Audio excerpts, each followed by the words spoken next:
Hundreds of doctors have taken their own lives in Australia in the past decade, and their advocates argue mandatory reporting requirements are making the problem worse.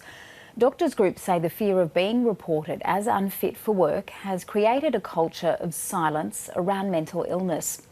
State and territory governments have listened and plan to amend the laws, but for many doctors, the changes don't go far enough.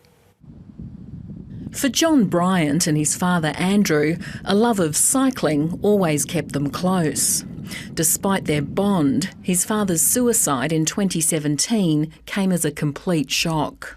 Me and my family weren't aware that he was struggling with depression. He managed to hide that very well.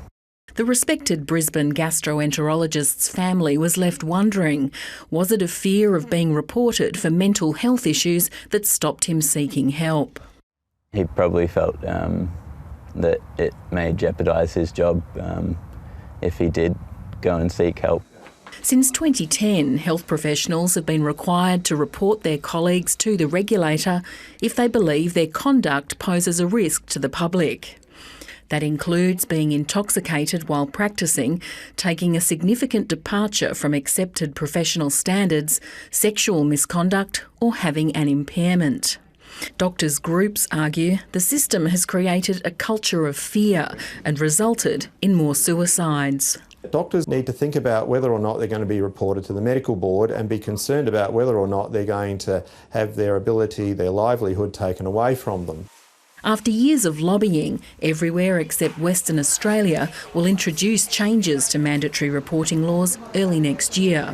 Reporting will only be required if there's a significant risk to the public. Fear of mandatory reporting should not be one of the factors that delays you in getting help for yourself.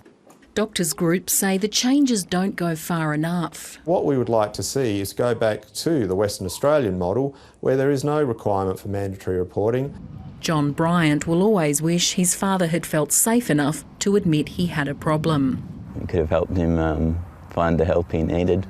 The regulator has just released an information campaign in the lead up to next year's changes. Lucy Shannon, ABC News. And if you need information or support, you can contact Beyond Blue on 13 00 22 4636. Or if you or someone you know is experiencing distress, please contact Lifeline on 13 11 14.